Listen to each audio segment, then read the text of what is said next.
Step outside and show me your ID! Ma'am, we need to confirm who lives here. I live here. My ID is in the house. Please remain by the doorway while we verify the call. I understand. Then prove it! You can verify the address. Outside, now!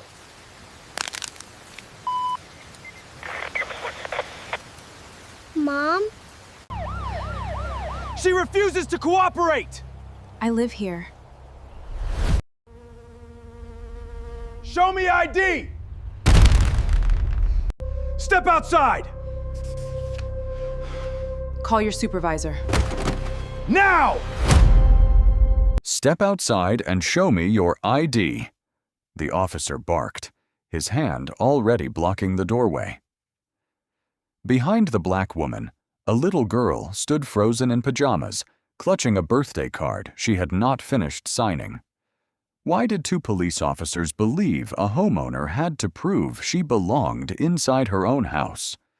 Why did a neighbor's call matter more than the deed in her drawer?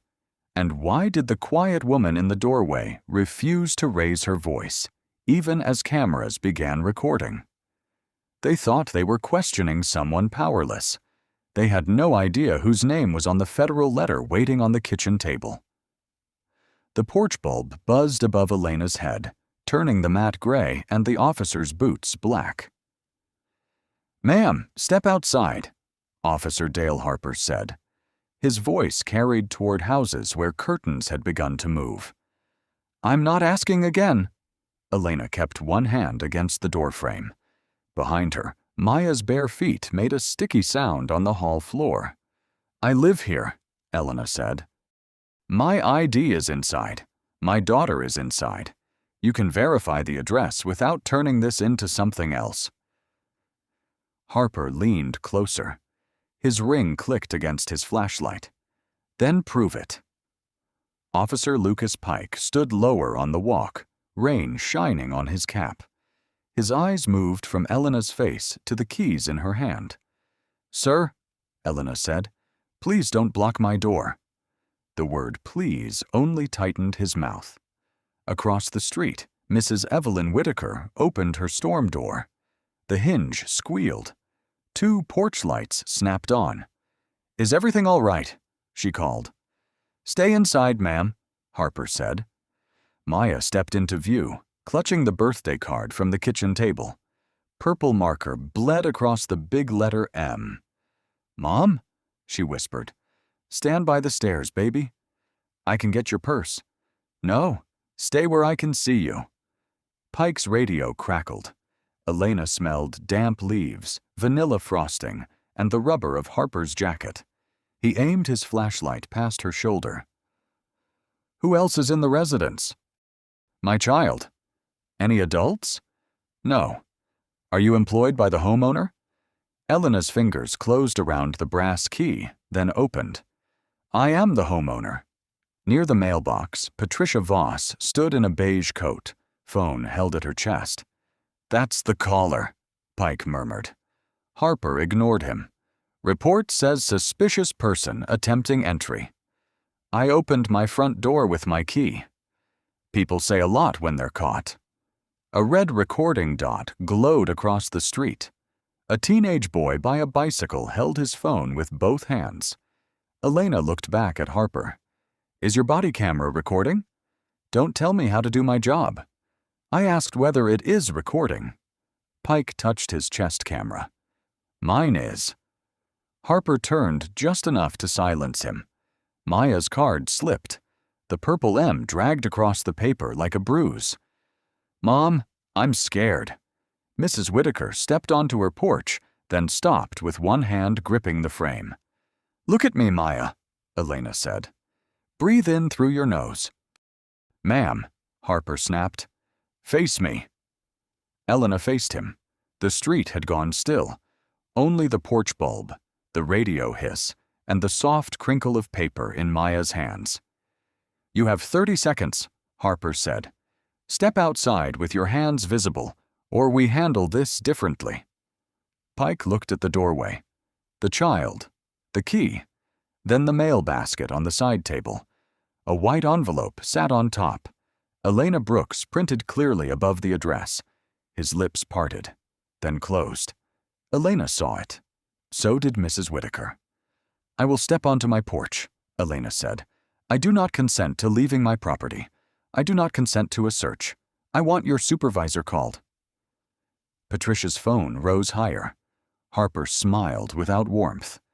Now she knows the words. Elena moved 1 foot over the threshold. Cold night air touched her ankles, while behind her, Maya held the card so tightly it folded down the middle. At 6:38 a.m., the same porch key lay on the kitchen counter beside a knife sticky with peach jam. Elena Brooks moved through the half-unpacked kitchen in socks, her black hair twisted under a scarf, one sleeve of her gray hoodie pushed up. The house smelled of cardboard, lemon cleaner, and dust. "Maya, shoes," she called. "I'm making the card first. You're eating eggs first. They're for me? The eggs. The card." Elena turned. Maya sat between 2 boxes labeled court files and winter coats, purple marker in her fist. On the card, she had drawn a crooked cake and written Mom in letters so large the M took up half the page. "That better not be my birthday card," Elena said. "It's not. It says Mom. Lots of people are named Mom." Elena laughed, small and tired, but real. Her phone vibrated against a stack of mail. Denise Carver's name flashed. "You're early," Elena said. "And you're late if you plan to review the sentencing memo before 9, Denise replied. "Also, the appointment packet arrived. Did you open it?" Elena glanced at the envelope near the fruit bowl. "Not yet." Elena: "My daughter's birthday dinner makes tonight official. The letter can wait." Maya looked up. "No court after 6? "No court after 6. "Promise?" Elena crouched before her. "I promise." After drop-off, the house became too quiet. The refrigerator hummed. Elena carried boxes to the study, sliding each one with her knee. In an old tin marked Daddy, she found the brass key. It was heavier than she remembered, worn smooth where her father's thumb had rested for years. He had given it to her the day she rented her first apartment. "Never beg to enter a place you paid for," he had said. Elena closed her fingers around it until the ridges pressed into her palm. Then she put it beside her regular keys. At 12:14 p.m., Denise called again. "You're supposed to be at the courthouse in 40 minutes. I'm wearing a blazer over this hoodie." "That is not a plan. It is a federal plan. Open the packet." Elena looked at the envelope. A leaf scraped along the porch. "I will after the hearing." "You keep saying that like paper changes when ignored." "No," Elena said. "People do." By 5:30, Haven Ridge had turned pewter. Elena parked with a cake box on the passenger seat and files under her arm. Patricia Voss stood by the community mailbox, beige coat buttoned to her throat. "You must be new," Patricia said. "We moved in last week." "Renting?" "Buying." Patricia's smile stayed arranged. "Oh, which agency handled that?" Elena balanced the cake against her hip. "Have a good evening." Inside, Maya ran to the kitchen. "Did you get candles?" "In the blue bag." "And pizza?" "Ordered." "And no phone?" Elena placed her phone beside the envelope. "No phone." The coffee from morning still sat near the sink, cold, a thin brown ring drying inside the mug. Maya slid the birthday card under a placemat. "No looking." "I would never." "You would." "I absolutely would." They were laughing when a car slowed outside. Tires whispered over wet leaves. Elena glanced toward the window, saw Patricia with her phone raised, and felt the brass key cold against her pocket where she had placed it without thinking. The car rolled past Elena's driveway twice before stopping near the curb. Maya pressed her nose to the kitchen window. Is that the pizza? No, Elena said, moving the cake from the edge. Wash hands. Outside, Patricia Voss stood under a dripping maple, beige coat bright in mist, phone lifted like she was checking weather. By the mailbox, a white HOA envelope lay pinned beneath a wet leaf. Elena opened the front door 6 inches. Cool air slid over her ankles. Mrs. Voss? Patricia turned too fast. Oh, I didn't realize anyone was home. You watched me carry a cake inside. I'm the Community Association president, Patricia said. We've had concerns about vacant properties. This property isn't vacant. Of course. And you are. The owner. I meant your name. Elena looked at the phone. You can check county records. That's not how we do things here. How do you do them? Patricia glanced at Elena's hoodie and socks. We know our neighbors. Maya appeared behind Elena with soap bubbles around her wrists. Mom, the towel fell. Patricia leaned closer. Is everything okay in there, sweetheart? Elena's hand settled on the door. She's fine. I was only asking. No, you were seeing if she would contradict me. That is not what I'm doing. Then enjoy your evening. The latch clicked when Elena closed the door, but Maya still flinched. Did I do something wrong? No, baby. Elena dried Maya's fingers one by one. Some adults don't know how to be curious without being rude. At 6:07 p.m., Patricia stood in her foyer. The HOA directory lay open. Lot 18 still read, pending update. She dialed the non-emergency number. This is Patricia Voss, president of Haven Ridge HOA, she said. There's an unknown woman inside 214 Sycamore Bend. She claims she owns it. The dispatcher asked if she had seen a break-in. No, but she became defensive when asked for identification. A child may be inside. Through the side window, Elena's kitchen glowed gold. A little girl's laugh floated out, then vanished. Please send someone to verify. Across town, Officer Dale Harper pulled from a convenience store lot. The radio crackled before he could take a sip. Unit 12, suspicious person check. Unknown female at 214 Sycamore Bend. Possible unauthorized entry. Child present. Officer Lucas Pike, 29, sat in the second cruiser behind him, chewing a mint. He wrote the address on his palm. Harper keyed his mic. 12 en route. Pike followed. 17 backing. At the stop sign, Pike rolled down his window. Rain smell drifted in. You know that street? HOA country, Harper said. They call when a trash bin faces the wrong way. Could be nothing. Nothing still gets controlled. Caller said she claims she owns it. Harper gave a short laugh. People claim all kinds of things at doors. At 6:19 p.m., Patricia watched headlights turn onto Sycamore Bend. She stepped outside and lifted one hand, directing the cruisers before either officer opened a door. On Elena's porch, the HOA envelope had blown against the bottom step. The wet leaf clung to it like a seal. Inside, Maya lit one candle early and whispered, "Can I practice?" Then blue-white light swept across the kitchen wall. The flashlight beam slid off the kitchen wall and landed on Elena's face. "Open the door wider," Harper said. She kept the chain on and widened it only enough for her shoulder and voice. The cold edge of the metal touched her wrist. "You can see I opened it with my key," she said. "You can also see my daughter is inside." "That doesn't answer who you are." "I already answered that." Harper stepped onto the top porch board. It groaned under his weight. "Ma'am, step out here and show identification." "My identification is in the kitchen drawer." "Then go get it." "The way you're standing, I would have to turn my back on you with my child behind me. Call a supervisor and verify the address." Pike shifted near the railing. "Sir, we can run the property." Harper cut him off with one glance. "I gave her an instruction." Behind Elena, Maya stood by the stairs with the folded card pressed to her chest.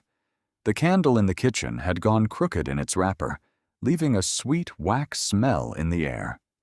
"Mom?" Maya whispered. "Stay there, baby." Harper raised his voice just enough for the street. "You are refusing to cooperate." "No," Elena said. "I am refusing to perform ownership for my own doorway."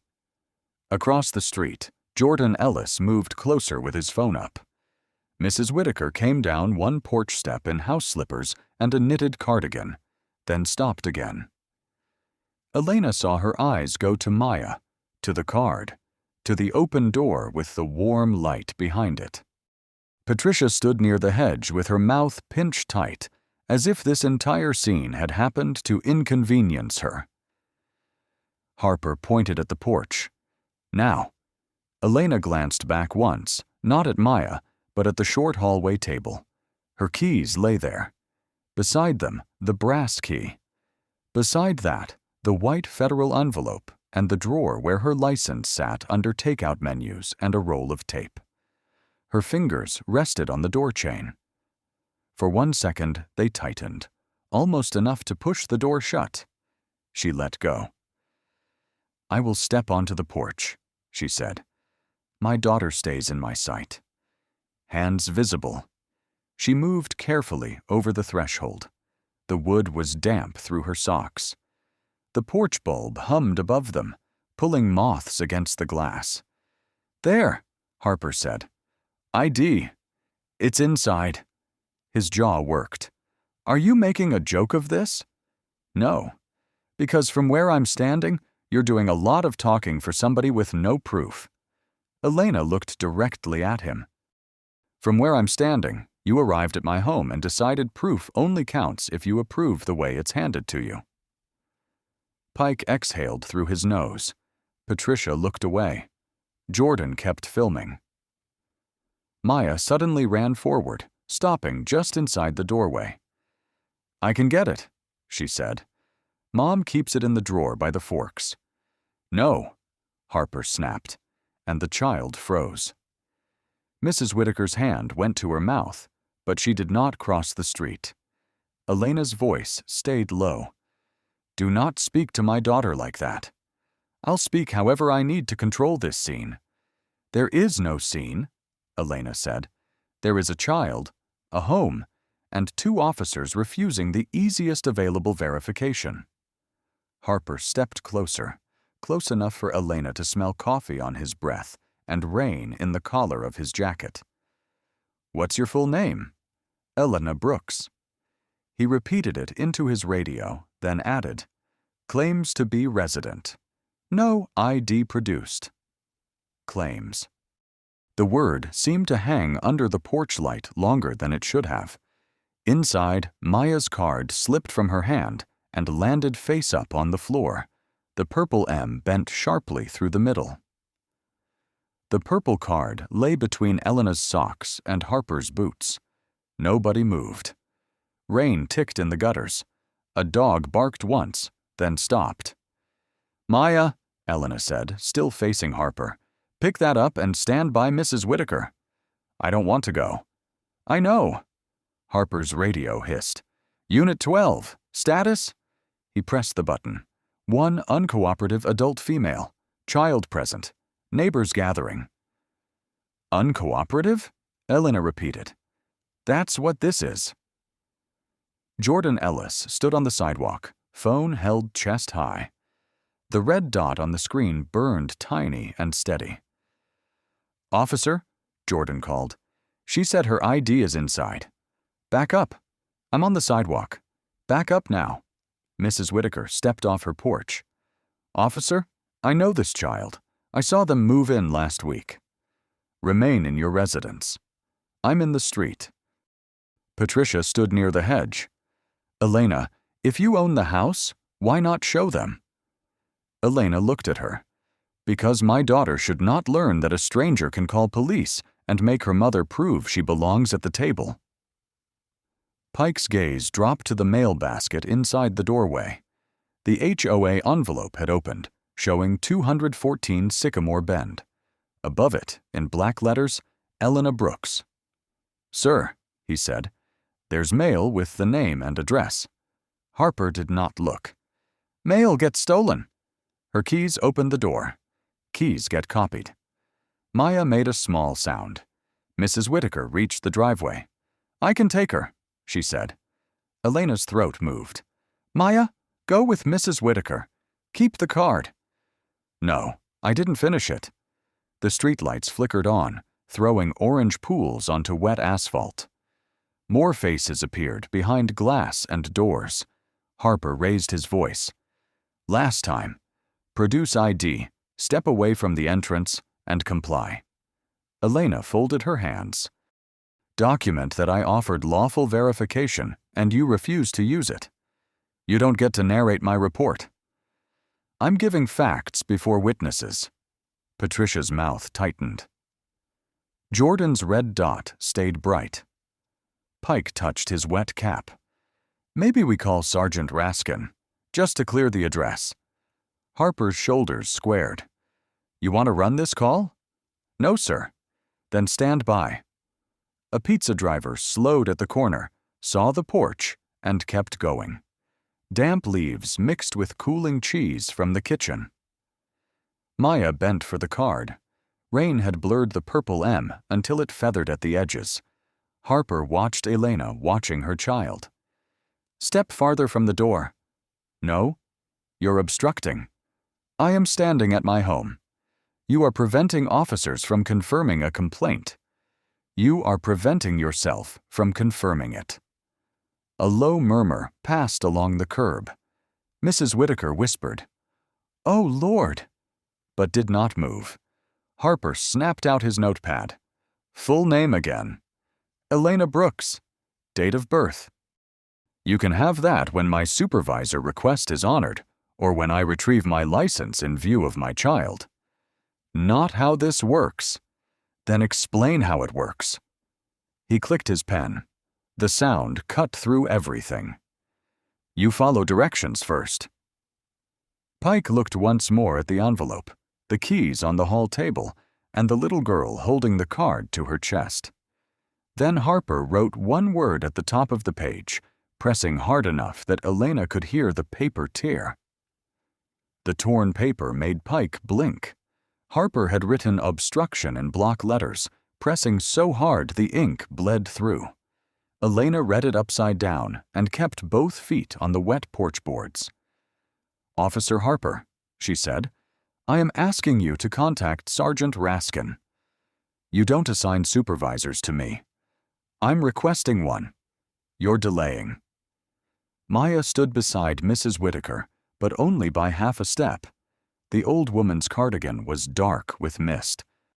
Maya held the birthday card against her stomach, trying to keep the purple M from smearing.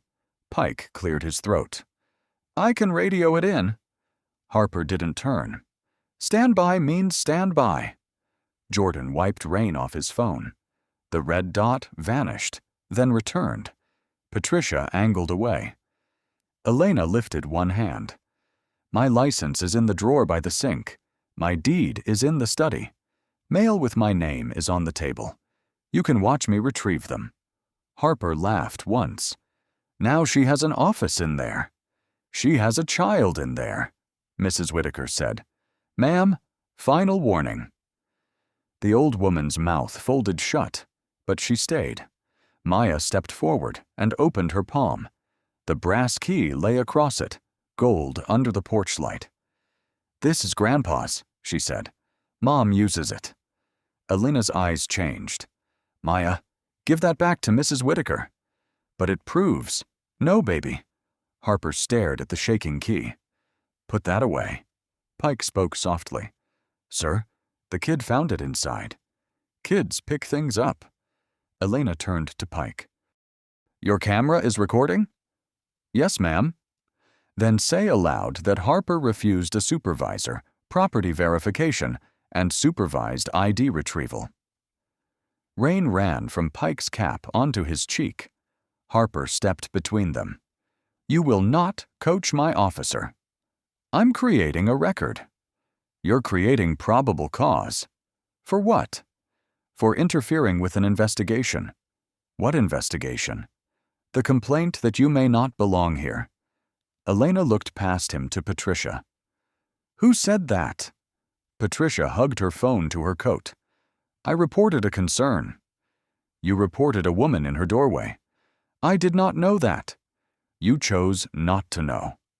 Harper snapped his notebook closed. Enough.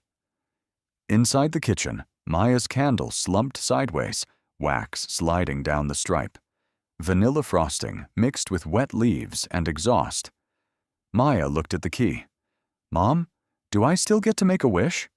Elena swallowed once. Yes. When? When Mrs. Whitaker tells you. Mrs. Whitaker reached for the child.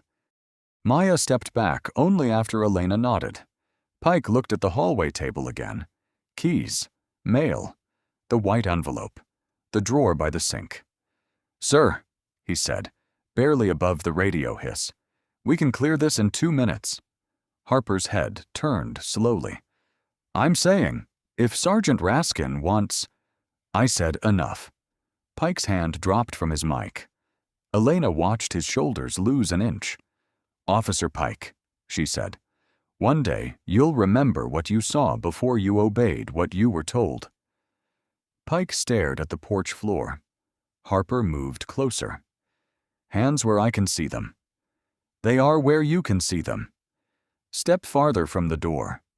No. The porch bulb buzzed above them. In the silence, Maya's brass key slipped from her fingers and struck the wooden step once before coming to rest at Harper's feet.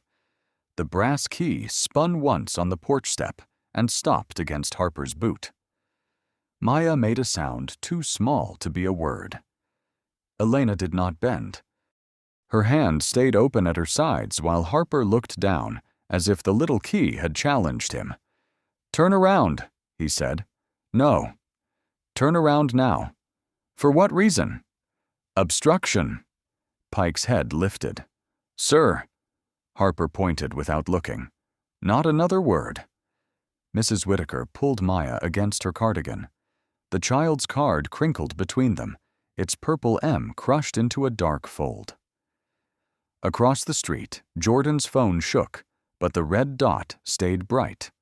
Elena's voice stayed level. Before you touch me, state that you are arresting the homeowner after refusing to verify documents.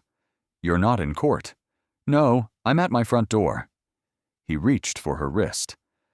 The metal closed cold and quick. Maya screamed once, then clapped both hands over her mouth. Mom! I'm right here, Elena said. Look at Mrs. Whitaker. I don't want to. Look at her, baby. Harper pulled Elena from the threshold. The open door widened behind her, spilling warm kitchen light onto the porch. The cake sat visible on the counter. Patricia's phone dropped to her chest. Mrs. Whitaker crossed the grass. Officer, please. The child is watching. Take the child inside, Harper said. This is her house. Then take her somewhere safe. Elena turned only her head. Evelyn, please take Maya to your porch. Keep the card. Maya shook her head. No, you promised cake. I know. You said no court after 6. Elena's mouth opened, but the answer did not come at once. Rain ticked from the gutter. The cuff shifted against her skin. I broke that promise, she said. I'm sorry.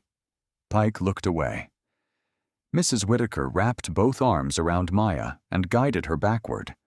The girl kept reaching, not for Elena's hand, but for the key by Harper's boot. Can she have that? Elena asked. Harper gave a short laugh. Evidence stays. Evidence of what? Don't start. Elena looked at Pike. Bag it properly, then. If you call it evidence, treat it like evidence. Pike took a plastic glove from his pocket. It stuck to his damp fingers. He lifted the key and placed it in an unused bag. Harper tugged Elena toward the walkway. The neighbors had stopped pretending not to watch. A man in a bathrobe stood under an umbrella. A woman held her dog's leash too tight. No one spoke. Elena passed Patricia at the hedge. "You made the call," Elena said. "I was trying to protect the neighborhood." "From the owner?" Patricia's face changed. At the cruiser, Harper opened the rear door. The seat smelled of plastic, old coffee, and damp wool. He guided Elena down with one hand on her shoulder. She moved before he could push. Pike stood near the porch, bagged key in his hand, staring at the open door. Inside, the candle flame had gone out. A thin line of smoke curled above the cake. "Close my door," Elena called. Harper leaned in. "Sit back. My daughter should not sleep with that door open." For once, nobody answered. Mrs. Whitaker held Maya tight on the sidewalk. Pike walked up the steps, pulled the door shut with care, and saw the folded birthday card lying across the threshold before the latch clicked. The interview room had no window, only a vent that clicked every 9 seconds. Elena sat with cuffed wrists on the metal table while fluorescent light pressed white against her eyes. The room smelled of disinfectant, damp uniforms, and the paper bag used for her belongings. "Name," Harper said. "You already have it." "Full name?" "Elena Renee Brooks." Pike stood near the wall with the property bag. Inside it, the brass key lay beside her phone, wallet, and the birthday candle Maya had dropped into Elena's purse that morning. The wax had softened against the screen. Marlene Shaw, 44, the clerk with silver hoops and red glasses, leaned in. "Personal effects need signature." "She can sign after processing," Harper said. Marlene looked at the bag. "There's an envelope in there." "Official looking." "Then it can keep looking official." Elena lifted her head. "That envelope was taken from my purse without being opened in my presence." "You're very concerned with procedure." "I'm concerned with truth being put where it can disappear." The chair scraped when Elena settled back. The cuffs pulled cold across her wrists. Down the hall, a printer coughed paper. Then a phone rang 3 times and stopped. "What time is it?" she asked. 7:46, Marlene said. At home, Maya would be staring at a cake with one candle missing. "My daughter needs to know where I am," Elena said. "Your neighbor has her," Harper replied. "That is not the same. You should have thought of that before making a show." Pike shifted. She asked for her supervisor request to be recorded. Harper turned. "Did I ask you to review my scene?" "No, sir." "Then type the intake." Pike moved to the computer outside the door. Its keys clacked unevenly. Elena watched the bag on Marlene's counter. The brass key flashed when someone passed. Elena looked at Marlene. "Please call Evelyn Whitaker. Tell her Maya's inhaler is in the blue backpack." Harper laughed. "Now we're running errands?" Marlene's mouth tightened. "Child medication isn't an errand." The hallway went quiet enough for the vent to click twice. Pike's computer beeped. He stared at the screen, then typed Elena's name again. "What?" Harper said. "Nothing." "You made a face." "It's just a flag." "What kind?" Pike read silently. "Federal contact. Restricted directory note." Harper stepped to the desk. "Close it." "Should we call Raskin?" "We're finishing the report." Elena heard her pulse. Not the flag. Not the letter. Maya, holding the folded card, waiting for a wish, pulled out of the room. For the first time, her voice caught. "I need one phone call." "You'll get what policy allows." "My child is 9. "And you're an adult." Elena pressed her cuffed hands flat until the table edge bit into her skin. She did not ask again. Marlene returned with a paper cup and placed it near Elena's fingers. Water trembled against the rim. Pike came back with forms. Harper snatched the top page. Obstruction and failure to identify. Elena looked at the property bag. The federal envelope had slid forward, its seal catching the ceiling light. Pike saw it too. He reached for the bag, hesitated, and let his hand fall as Harper began rewriting the report in darker ink. Denise Carver called Elena for the 11th time at 8:03 p.m. The phone lit on the kitchen table beside the untouched cake, buzzing until the backpack strap trembled. Mrs. Whitaker stood over it in her damp cardigan, one arm around Maya. "Is that my mom?" Maya asked. "It is someone trying very hard to reach her." Mrs. Whitaker wiped her thumb on her skirt. "Hello?" "Elena," a woman said. "This is Evelyn Whitaker. I'm her neighbor." "Where is Elena?" "At the station. They took her from her porch." "What station?" "Haven Ridge." "Is there an envelope on the table with a federal seal?" Mrs. Whitaker looked at the white packet. "Yes." "Read the first line." Her glasses fogged when she bent over it. "What does it say?" Maya whispered. Mrs. Whitaker's lips moved before sound came. "United States Department of Justice." Denise inhaled. "Keep that letter with you. I'm calling command." Across the street, Jordan Ellis sat on his front steps with rain dripping from the rail. His hands shook as he trimmed the video. It began with Harper saying, "Step outside," and ended with Maya screaming. Tessa Monroe, a local reporter, answered. "I filmed something on Sycamore Bend," Jordan said. "Police took a woman from her own house." "Did you get faces?" "Yeah. And the kid." "Send the raw file. Don't post yet. Every second matters." At the precinct, Pike stood by the copier, staring at the note on his terminal. He had searched Elena's name 3 ways. Each time the screen returned a sealed federal contact flag. Notify command staff. Harper came behind him.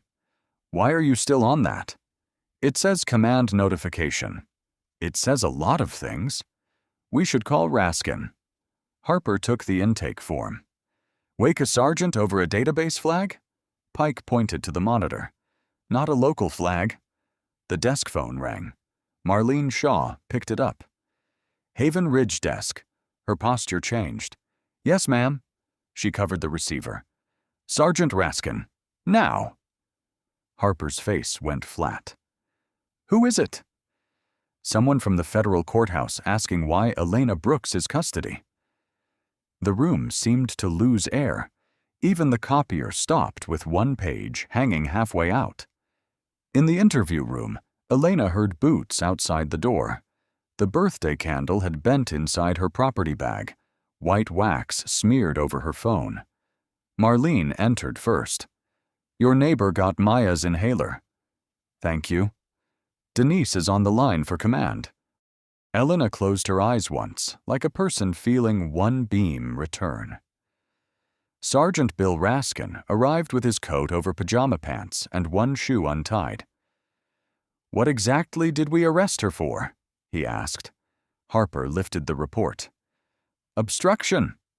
Raskin read 3 lines, then looked at Pike. "Did she offer ID?"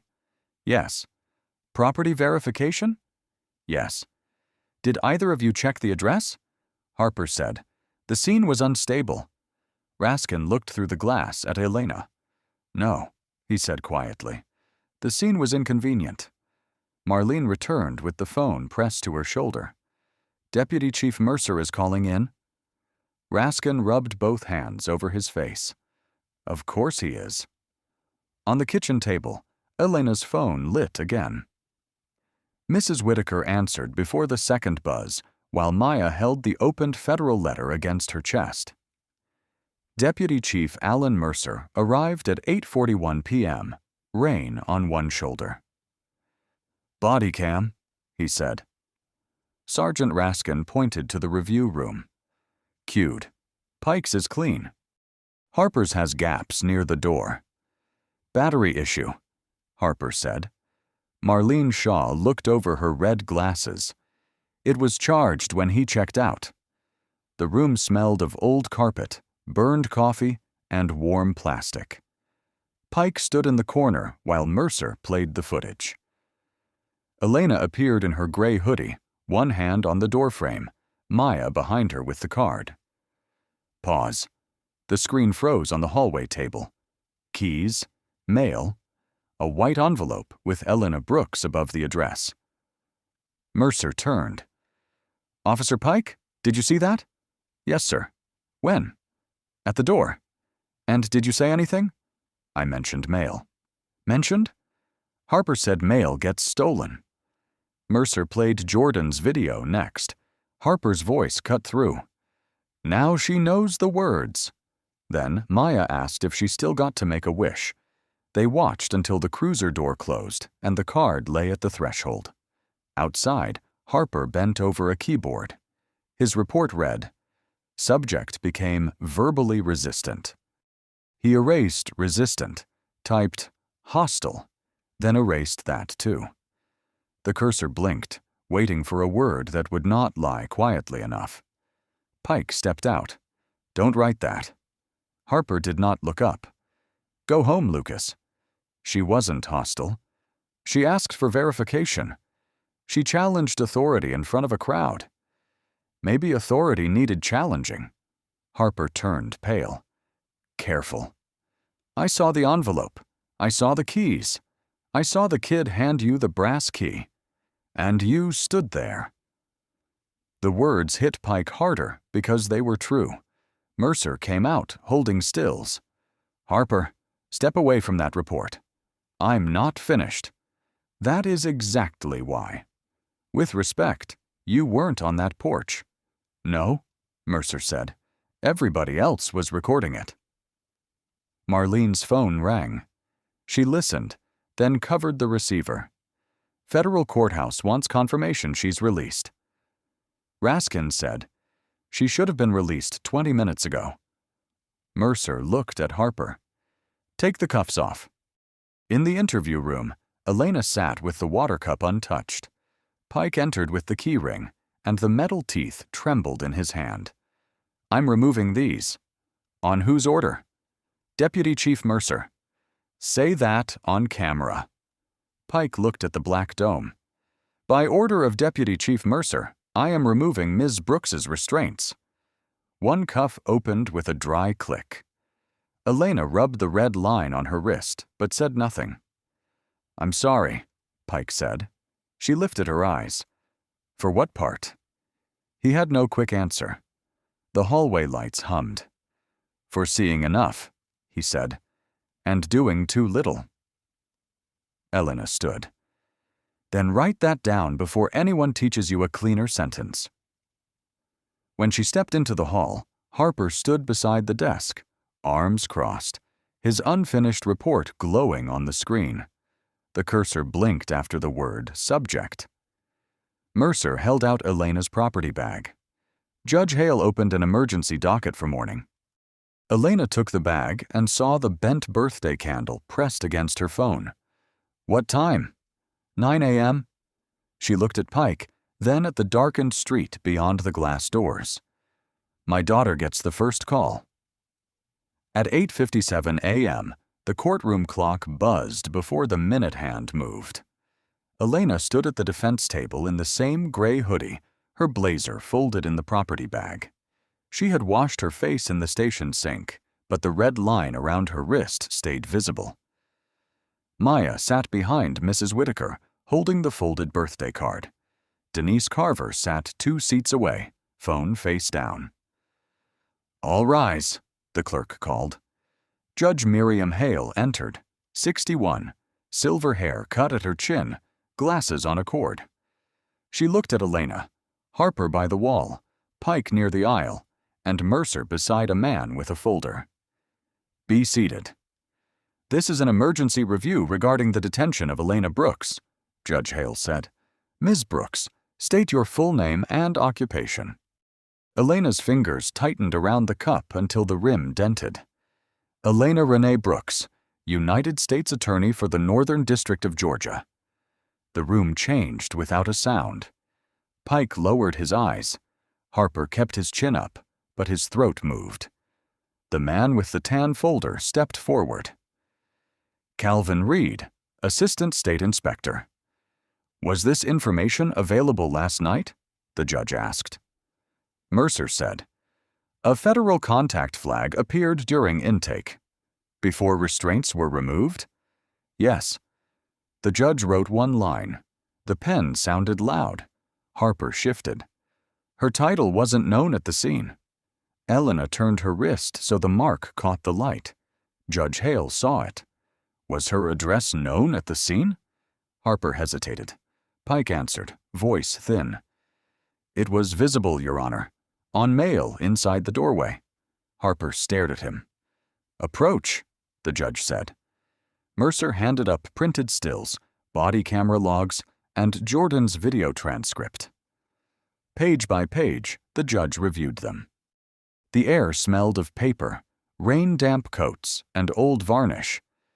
Maya whispered, Is Mom still in trouble? Mrs. Whitaker covered the child's hands.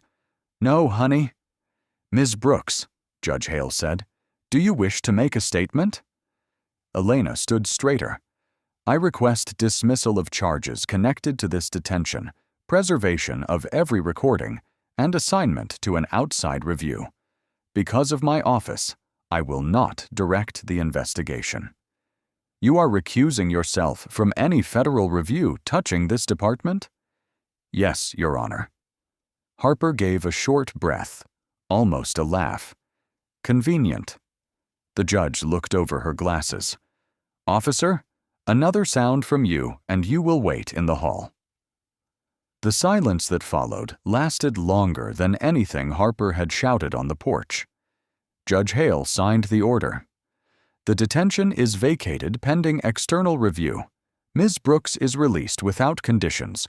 All evidence is preserved. Elena picked up the property bag.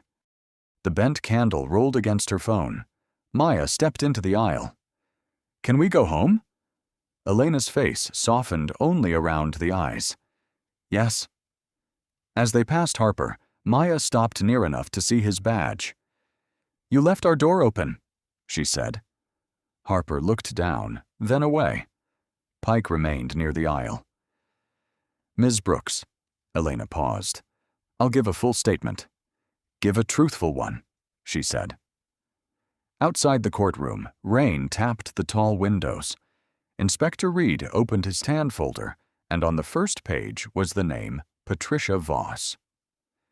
Inspector Reed placed Patricia's name in the center of the table, like evidence. The review room was narrow, beige, and too warm. A vent hummed above the microphones. Elena sat along the side wall. Through the glass, Maya waited with Denise, tracing the torn purple M on her birthday card. Naomi Bell adjusted her scarf. We begin with call. A speaker crackled. This is Patricia Voss, HOA president. There's an unknown woman inside 214 Sycamore Bend. She claims she owns it. Reed stopped the audio.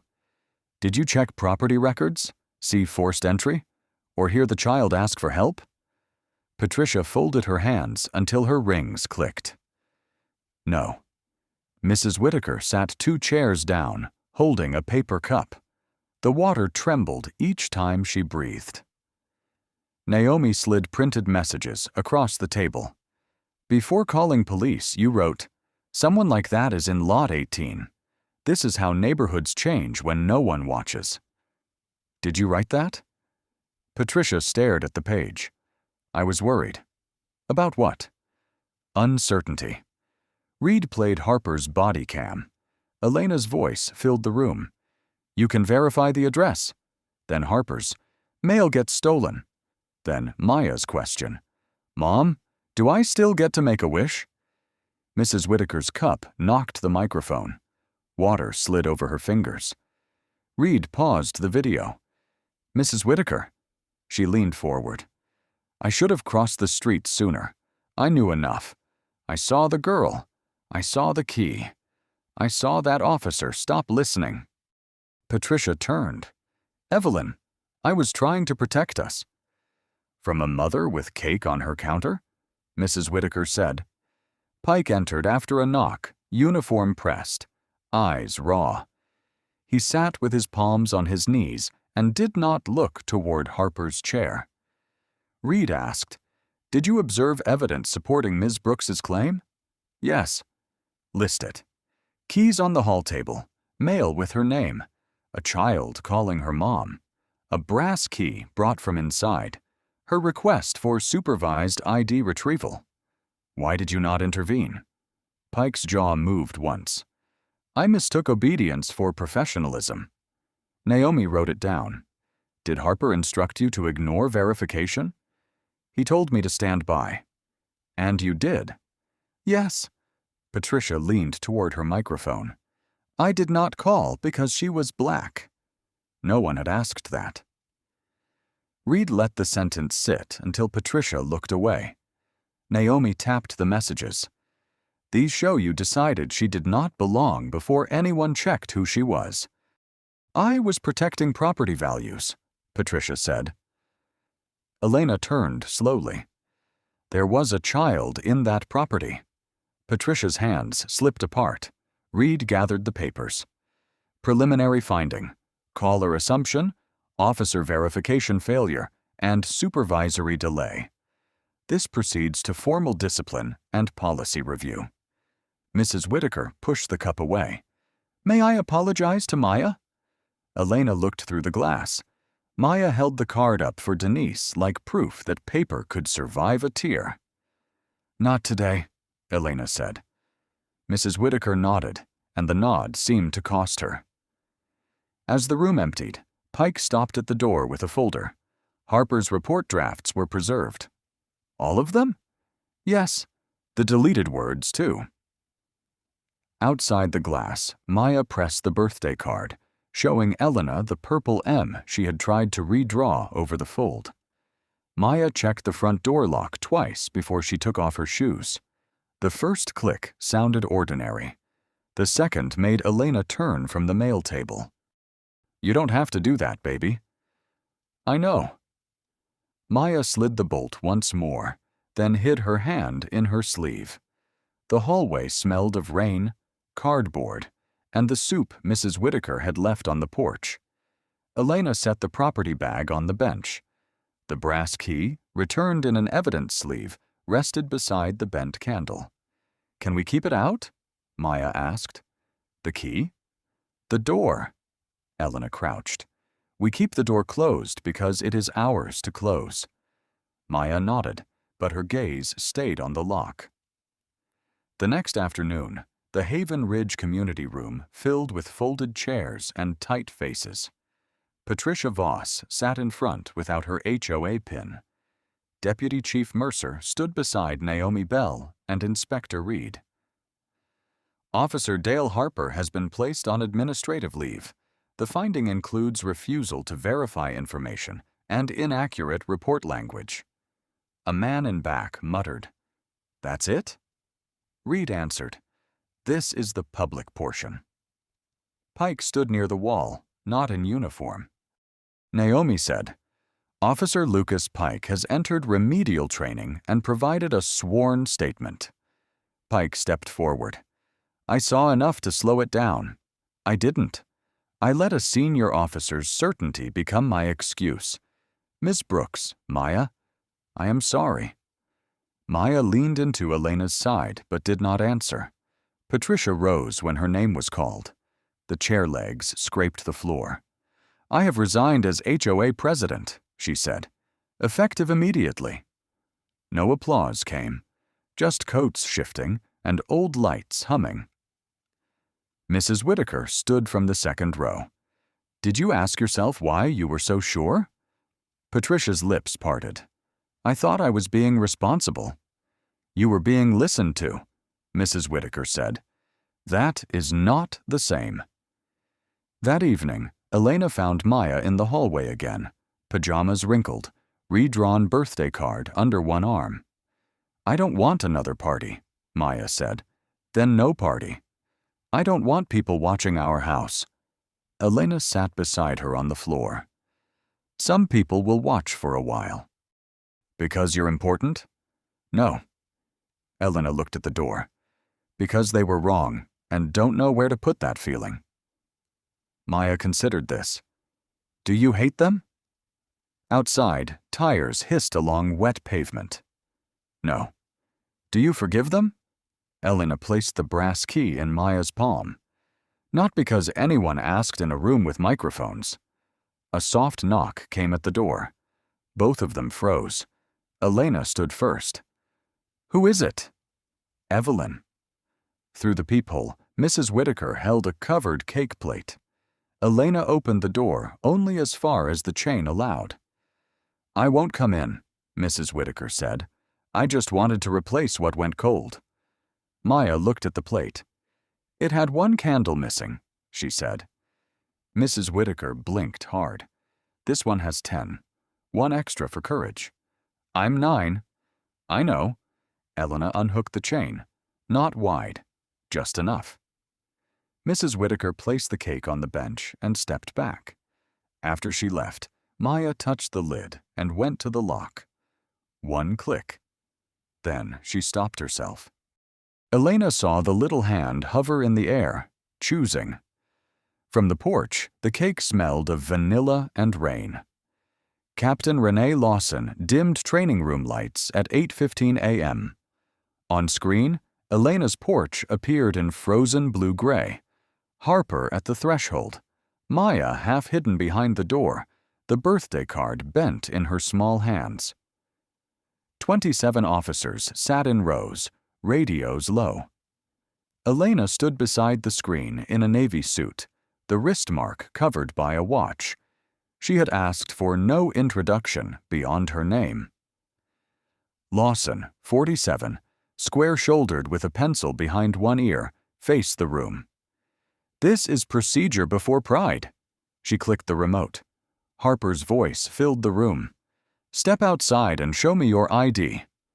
Elena lifted a hand. Stop there. The image froze before Elena answered. Before anyone knew my title, she said. What did you know? No one spoke. Then a young officer said, A child was present. What else? The person at the door had keys. What else?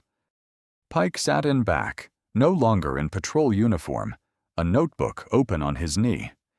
She offered verification. Elena turned only slightly. And what did the scene reward? Pike's pen stopped. Volume. Lawson wrote the word on a whiteboard, then crossed it out with one hard line. At 10, the city attorney slid a draft agreement across a table.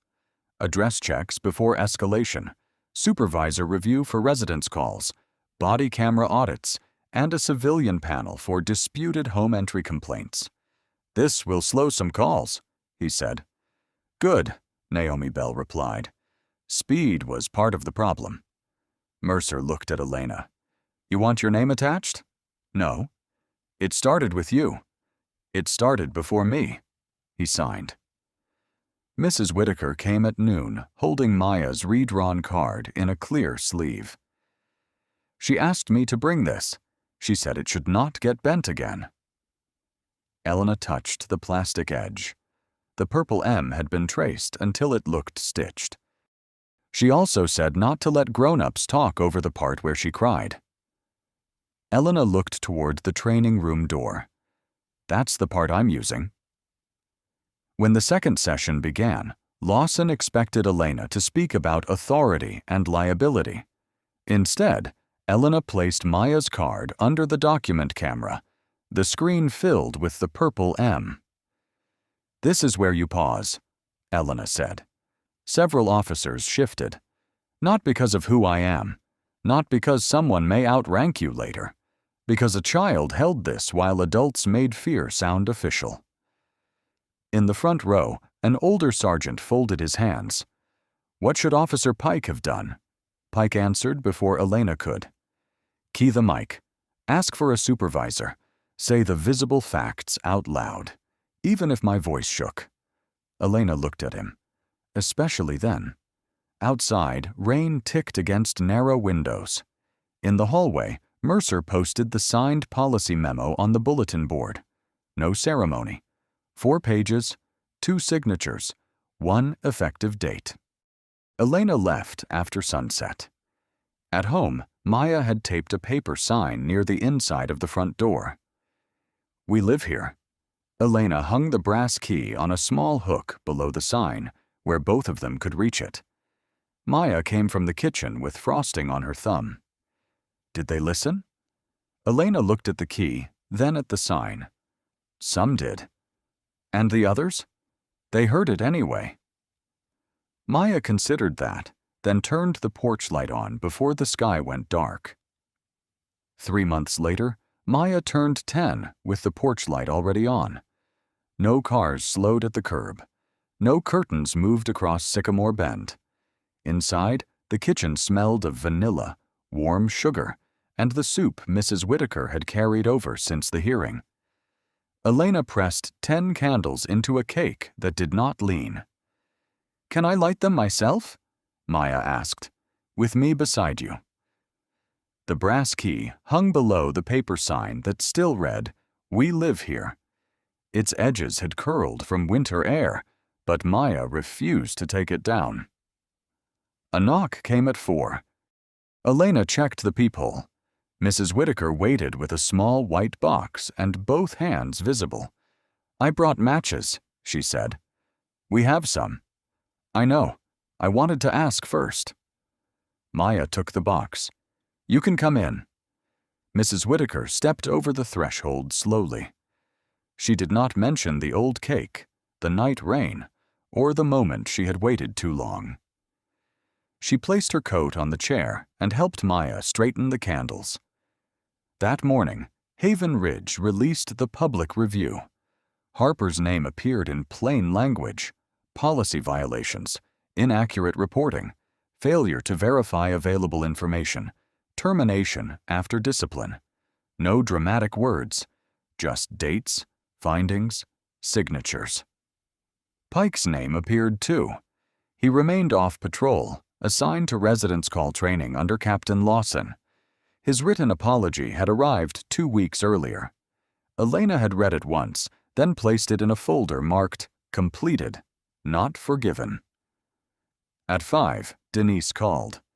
The first audit came back clean. All of it? Every residence call this month had address verification before contact. Civilian panel gets the next batch Monday. Elena watched Maya laugh as Mrs. Whitaker dropped a match and muttered at herself. "Good," Elena said. "That's all? That's enough for today." Tessa Monroe's follow-up aired without Maya's face. Jordan Ellis, careful with his phone, had asked for that before anyone else did. Patricia Voss had sold her house after resigning from the HOA board. The new board removed the anonymous complaint shortcut and required callers to state observed facts.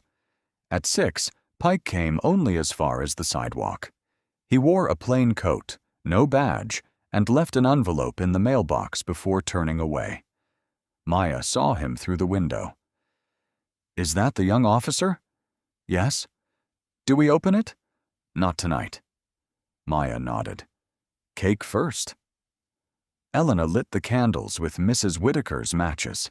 The flames trembled in the draft from the hall, 10 small lights reflected in the window. Maya closed her eyes. "Wait," she said. She ran to the hall, took the brass key from its hook, and placed it beside the cake. "For Grandpa," she said, "and for the door." Elena's hand rested briefly on the child's shoulder. "For the door," she repeated. Maya blew. Smoke curled upward, thin and sweet, and nobody spoke until the last thread faded. Later, after Denise had gone and Mrs. Whitaker carried plates to the sink, Elena stepped onto the porch alone. The winter air touched her face. Across the street, Jordan's porch light flickered on, then Mrs. Whitaker's, then one more down the block. Maya came beside her in socks. "Are we safe now?"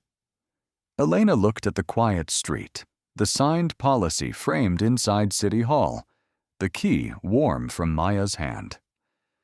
"Safer," she said. They went back inside together. The brass key caught the porch light and held it. If this story stayed with you, share in the comments whether you have ever seen someone forced to prove they belonged in a place that was already theirs. Sometimes dignity is protected by one calm voice, one witness who finally steps forward, or one document that refuses to disappear. Share this story with someone who believes real justice is not only about consequences, but about changing the rules so the same harm does not happen again. Subscribe for more stories about quiet resilience, dignity under pressure, and the kind of systemic change that begins when ordinary people stop looking away.